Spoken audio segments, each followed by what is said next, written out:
On today's episode, I'll break down everything you need to know ahead of the Tom Kurvers Prospect Showcase next month in St. Louis.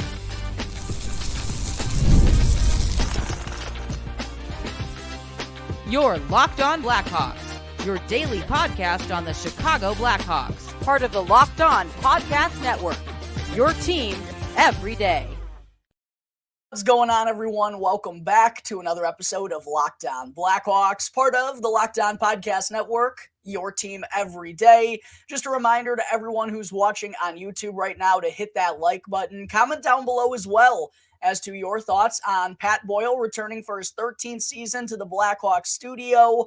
Also, let me know what you would like to see done with the Blackhawks pregame, intermission, and postgame broadcast for this upcoming season.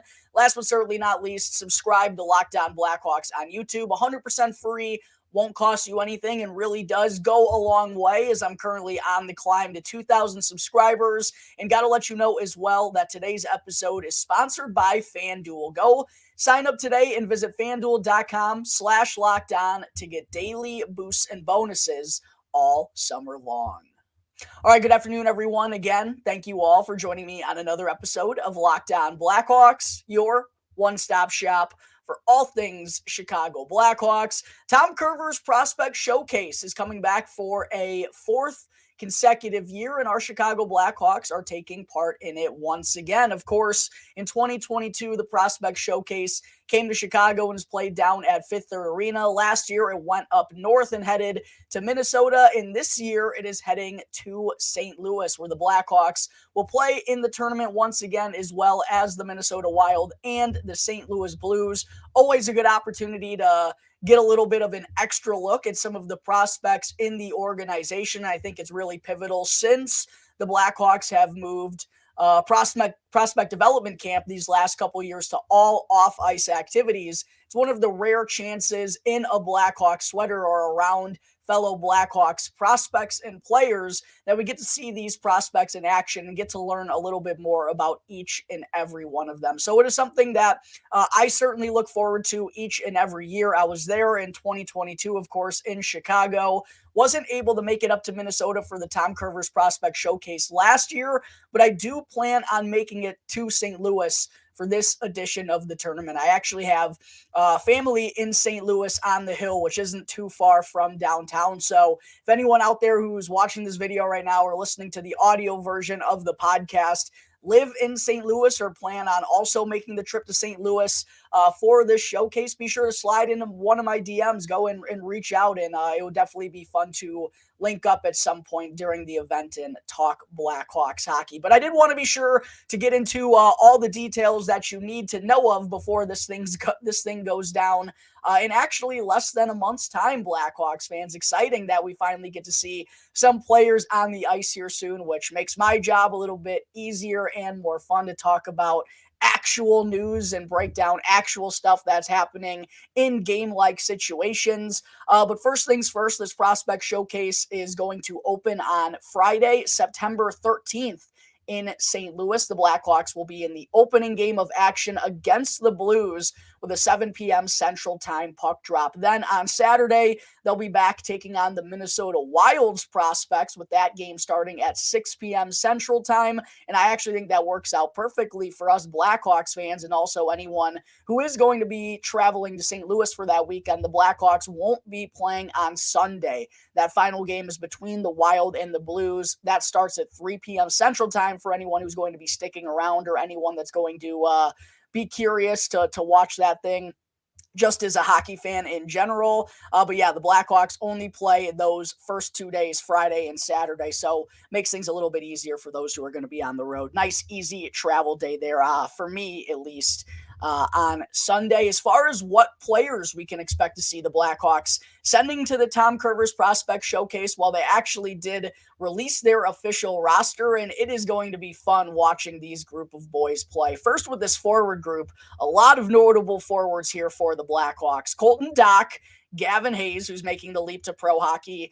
Nick Lardis is going to be returning to the Brantford Bulldogs in the OHL this year. Paul Ludwinski is going to be in Rockford. Jalen Lipin will be in Rockford once again. Same with Marcel. Martin Misiak is is going back to the Erie Otters in the OHL. Frank Nazar, probably the biggest star other than Artem Levshinov on the back end. I'll get there in just a moment. He'll be attending the Blackhawks.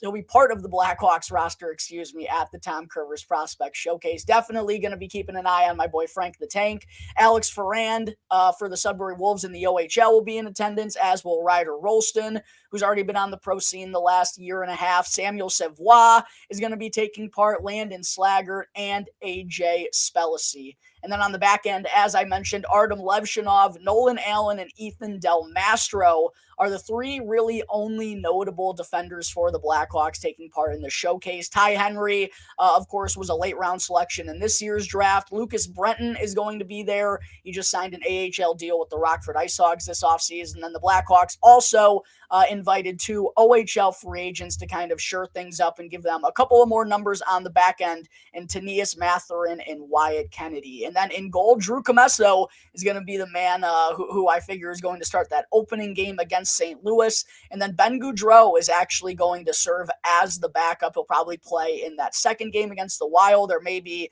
the Blackhawks will go half and half in net for each of those two games. But Ben Goudreau, just like Lucas Brenton, signed an AHL deal with the Rockford IceHogs here this offseason. Adam Guyan isn't allowed to attend because college prospects aren't allowed to be here. So that cuts some of the numbers down. The only one who is eligible to play in this that of note that isn't here is Merrick Van Acker, because he is rehabbing from that shoulder injury that required surgery here in the summer. It's expecting to keep him off the ice until probably early to mid-November. But just a hypothetical forward line combination that I would like to see out of the Blackhawks here in this tournament. I think a clear top line should be Nick Lardis at the left wing, Frank Nazar at the center, and then Colton Dock on the right wing. We saw Lardis in a top line role along with Connor Bedard in the preseason last year. He looked really capable in that spot as well. A very offensive-minded forward. Frank Nazar is the highest end forward prospect that's going to be partaking in this showcase for the Blackhawks. And then Colton Dock, when healthy, had a really good season with the Rockford IceHogs last year in a power forward type of role. I think that gives that line a little bit of size and beef, while Nazar and Lardis have a lot of skill to their game. I think we could see Ryder Rolston, Martin Misiak, and Gavin Hayes potentially as a trio. And the reason I think that is because I believe Landon Slaggert, Paul Ludwinski, and Samuel Savoie would be a phenomenal trio together. And we've seen in Blackhawks camp, in the preseason, at the Tom Kurvers Prospect Showcase last year, the Blackhawks did enjoy playing Ludwinski and Savoie together. Both guys are kind of like little wrecking balls out there on the ice. And I think Landon Slaggert kind of serves that same role-ish in a sense. And then could potentially see Alex Ferrand, AJ Spellacy, and Marcel round things out with the forward group. On defense, I would expect to see Ethan Del Mastro and Artem Levshinov serve as the top pairing. Maybe Nolan Allen gets that spot. Maybe they load up with Allen and Del Mastro as the veterans on the back end there as a bit of a shutdown pairing. But I firmly believe they're going to want to be giving Artem Levshinov a huge role right off the bat, getting him a lot of experience in all situations with the IceHogs this upcoming season. And I wouldn't be surprised. I do believe Ethan Del Mastro is ultimately going to end up back in Rockford. I think that could be the top line D pairing opening night for the Rockford IceHogs. But should be fun to see all of these prospects in action again. This prospect showcase starts in under a month in St. Louis on September 13th. Less than 1 month away from seeing some real hockey go down on the ice. Couldn't be more excited for that to get underway. Again, to anyone else who is going to be traveling to St. Louis for this prospect showcase, make sure to reach out. You can slide into one of my DMs, hit me up in the comment section. You can even email lockedonblackhawks@gmail.com so we can link up in enemy territory and Blues territory in the STL. But there are my 2 cents about everything you need to know ahead of the Tom Kurvers Prospect Showcase. Coming up in just a moment, I'll talk about Pat Boyle returning to the Blackhawks broadcast studio this upcoming season.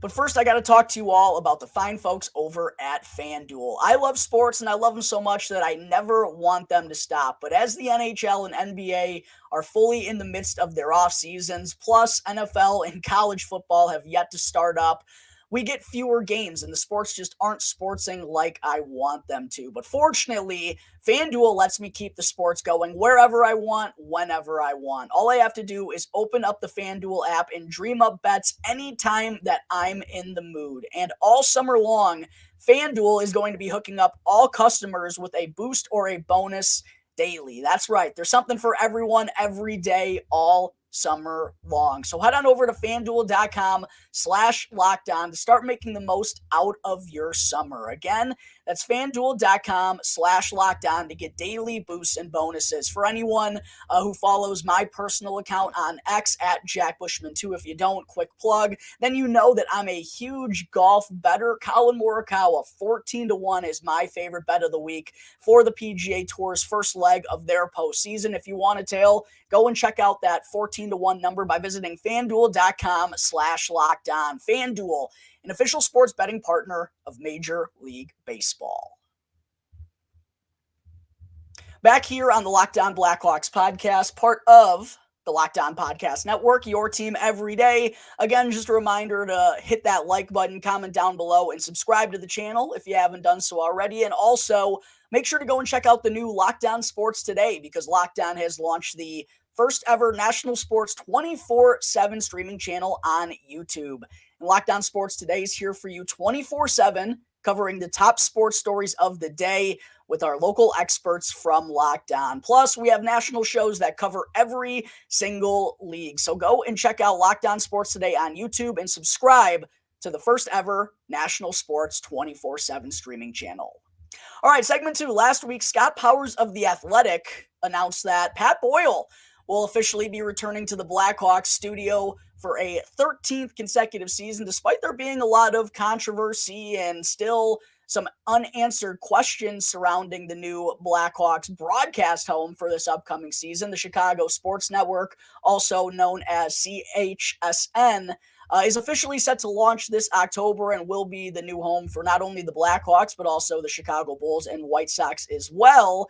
We know that to be true. However, we still don't know kind of the most important details as far as whether this is going to be offered on cable, what type of service it's going to be like. We don't really have the nitty gritty still. And as I mentioned, we're only a month away from the Tom Kurvers Prospect Showcase. Now, that's usually broadcasted by the Blackhawks YouTube channel, but starting in September as well is Blackhawks preseason games. And you have to wonder, does the front office have a plan here? When are they officially going to release the key details that all of us Blackhawks, Bulls, and White Sox fans are long awaiting to hear? So we're kind of still figuring out a lot of news on that front. However, along with this announcement from Scott Powers that Pat Boyle is coming back for next season, he did mention that more studio hires are expected in the near future. So I would plan for some more announcements to be coming here sooner rather than later. But yeah, there's not only a lot of questions about what this new CHSN network is going to look like,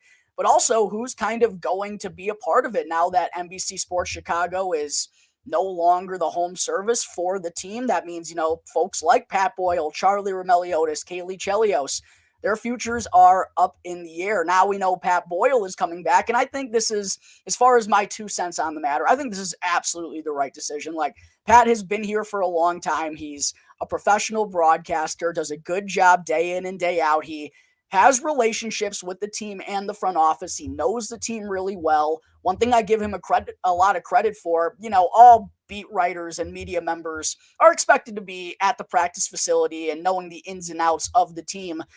There are some folks, I'm not going to name names, that I know as someone who does go down to the United Center who aren't there on a daily basis, who talk about this team. Pat Boyle is always there. He's always watching. He's tuned in. He's very knowledgeable, and he's just a professional broadcaster. So he can relate to the diehard hockey fans, and he can relate to even just the people who are turning on the post game, maybe not dedicated hockey fans, but still can get the knowledgeable information relayed to them. Because I believe Pat Boyle does a really good job, and I think bringing PB back was a no-brainer. I think he does a good job on the podcast side of things, right? Like, he knows the ins and outs. He knows the business. I really haven't ever heard anyone say a bad word about Pat Boyle, like even in the comment sections or looking at the reactions on X when this news was announced from Scott Powers. Like, I didn't really see any feedback negatively whatsoever regarding Pat Boyle. So happy to see PB coming back. I will say, I think Charlie Roumeliotis absolutely needs to be the next one. And I really do mean this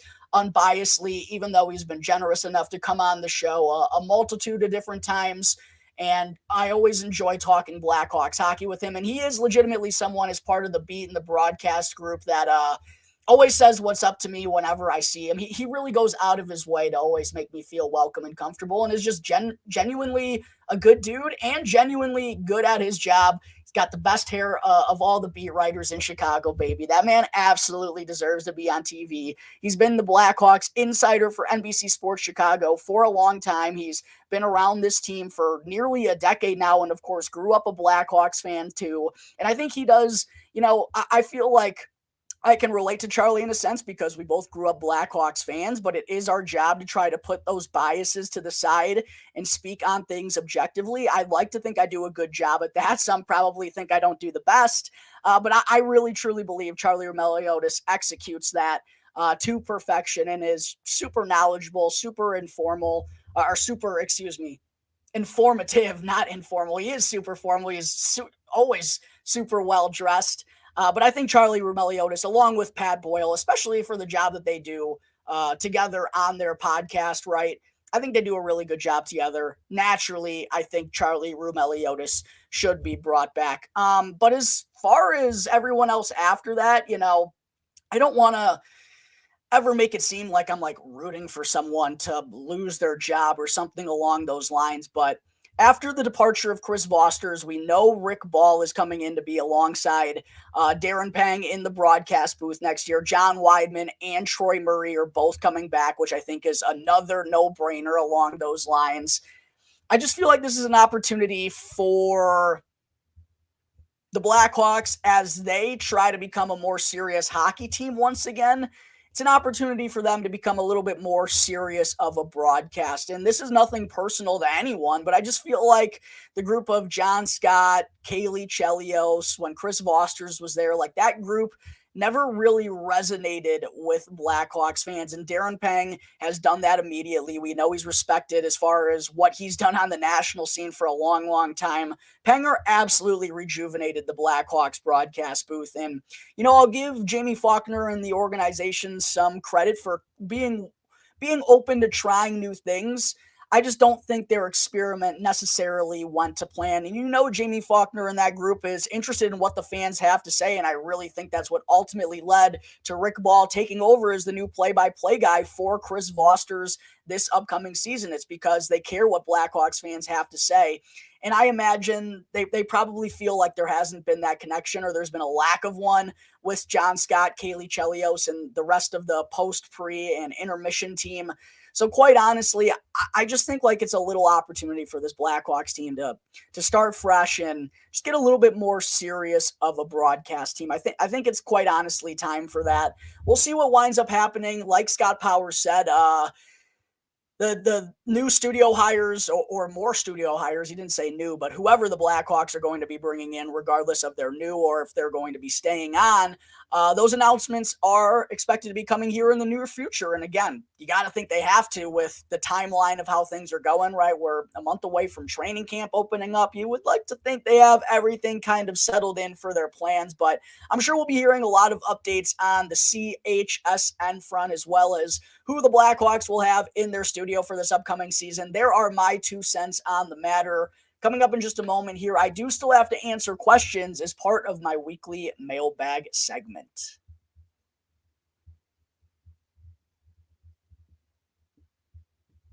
Real quick, just wanted to say thank you for making Locked On Blackhawks your very first listen here to start off your day. Now for your second listen, go and check out the Locked On NHL podcast, where the season never ends, providing national expertise with a local perspective. You can go and find the link to Locked On NHL simply down in the description, or you can also go search on YouTube or wherever you may be listening to your podcast. Part of the Locked On Podcast Network, your team every day. All right, obviously, Blackhawks fans, it is not Monday, but I do still want to get our weekly mailbag fan segment done here on the show. And just a reminder, I only have a couple of questions this week.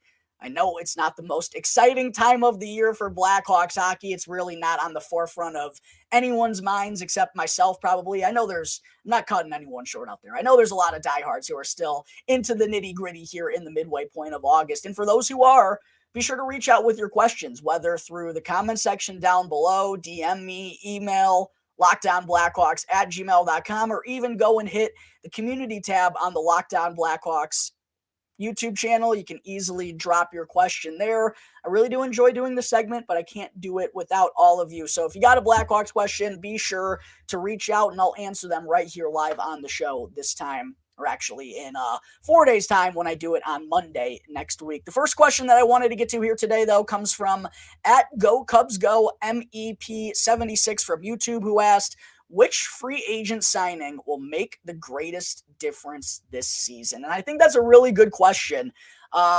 Personally, for me, man, it's tough because I really do feel like the additions of Teuvo Teravainen and Tyler Bertuzzi, I don't know if it's necessarily going to make the Blackhawks like a special offensive team, but we know it can't get any worse than what they had last year. And those guys are certainly going to make a difference up front. I think Bertuzzi's size and grit was certainly needed to be an add to the Blackhawks forward group. So I can see that. Alec Martinez, for not only how he's going to shore up the blue line, hopefully he'll be able to stay healthy, knock on wood. We know he plays in all defensive situations. He can play his offside, blocks a lot of shots, a great penalty killer, but also just being a veteran and a respected leader, a guy who's been there and done that and, come through in the big moments. Guys like Kevin Korchinski, Wyatt Kaiser, whoever the young defensemen are that wind up making this team out of camp, they're certainly going to learn a lot from a guy like Alec Martinez. So there's value there. And then I think even having Laurent Brossoit, and one thing I have referenced a couple of times throughout the offseason, but I'll make sure to say it again here on today's show for anyone who hasn't heard me say it yet. I loved what Peter Mrazek did for the Blackhawks last year, and it was excellent to see him really resurrect his career, and he deserved to get rewarded for it with that short-term deal that Kyle Davidson gave him. However, I think it would be a little tough to expect Peter Mrazek to go and play at the same level consistently like he did last year all throughout this season, especially at his age. I really want the guy to stay healthy because when he's done that, he was money for this team last year. But he is a goaltender who's getting up there in age and has had lingering groin problems these last few years. I want Peter Mrazek to be as good as he was last year. I just feel like that may be a little hard for him to replicate. And now we don't need to ride him like we did last year because we actually have a competent backup in Laurent Brossoit. I really do think that was the most underrated signing, maybe my favorite signing on day one of free agency made by the Chicago Blackhawks. So, yeah, I think a lot of guys are going to help out. You can make an argument for TJ Brody as well on the back end, although I probably don't think he's going to be as great for this team as Alec Martinez, but you never know. So you could make the case in a lot of different ways. Ultimately, though, I'm probably going to go with Alec Martinez, man. Even though it's just a one-year deal, I really feel like his expertise, the great teams that he's played for, and how he plays the game. I really think the young guys are going to be looking at him and really taking in everything that he could give them. So I feel like Alec Martinez, for not only helping shore up this Blackhawks defense and the penalty kill and whatnot, I think off the ice he's going to be huge for the plethora of young defensemen that the Blackhawks have in their organization. Next question that I wanted to answer comes from @MarthaWalker34679, who emailed in this week and asked, Jack, longtime listener here that is wondering about the Winter Classic. Martha, first let me say thank you very much for always tuning in to Locked On Blackhawks. I heard you once mention that you have been to one before. Would you recommend going? Was it worth the price? Thinking of going this year with my sons, but not sure if it's worth all that money. Thanks. I loved going to the Winter Classic. For those who don't know, the one that I went to was it 2019 or 2020? I always forget because, it's obviously the first day of the new year. Regardless, I went to the Blackhawks game against the Boston Bruins at Notre Dame, which at the time, I don't know if it still is, was the second most highly attended game in NHL history. I thought it was spectacular. It was a lot of fun. The one thing I will say, I do think it's worth the price, but one thing you have to keep in mind, it's almost like the higher up you are, the better. Like sitting down in the 100 level, and I didn't know this from my personal experience, but I've heard this from many different people, and it's one thing I don't know if enough people think about, because sitting in the 100s in any other situation, those are the best seats in the house. However, you don't really have that raised experience, and you can't see over the boards necessarily if you're sitting down in the 100 level. So you're kind of end up watching on the Jumbotron the entire time if you really want to see what's happening in the game. And for the price you pay, I don't know if that's necessarily worth it. However, the atmosphere wherever it's going to be is definitely going to be rowdy. The Blues and the Blackhawks at Wrigley this year. Wrigleyville is going to be an absolute circus. And what I love is it's New Year's Eve, not New Year's Day. And it's in the afternoon, so I think that works out better as well. Obviously, there's multiple ways to travel without having to drive to Chicago, so quite honestly, I would do it. It's an experience you don't get very often. How cool would it be for your boys forever to say, I went to a Blues Blackhawks game at Wrigley Field? I absolutely would recommend it, Martha.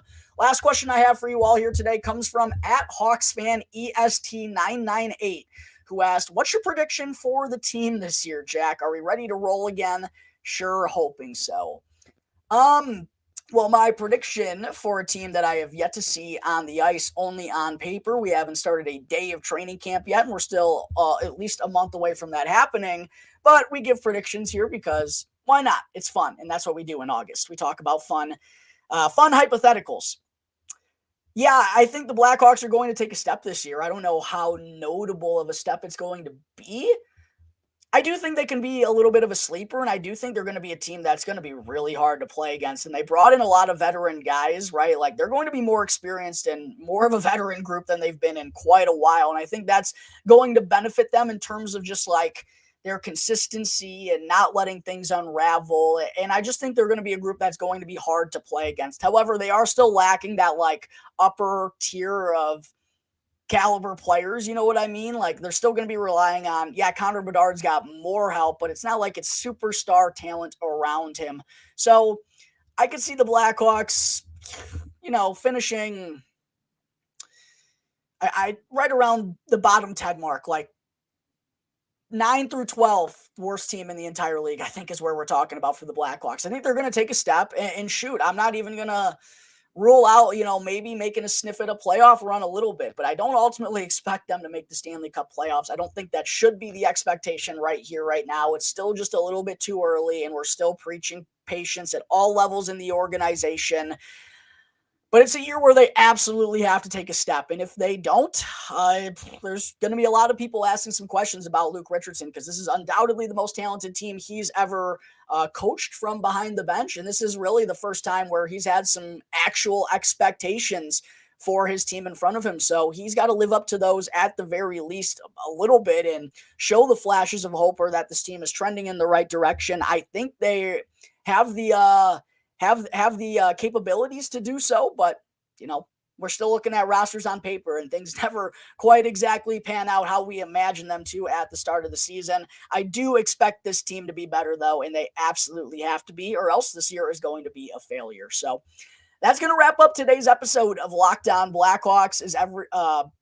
Once again, thank you to everyone for tuning into the show. Be sure to go and follow Locked On Blackhawks for free wherever you may be listening to your podcast. Subscribe to Locked On Blackhawks on YouTube as well. 100% free, won't cost you anything. Really helps me out as I'm trying to hit 2,000 subscribers before the start of the season, and I'm not very far away. Every subscribe helps me out.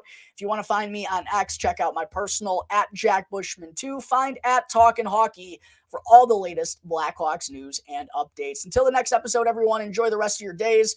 I'll see you next time on the Locked On Blackhawks podcast, part of the Locked On Podcast Network, your team every day.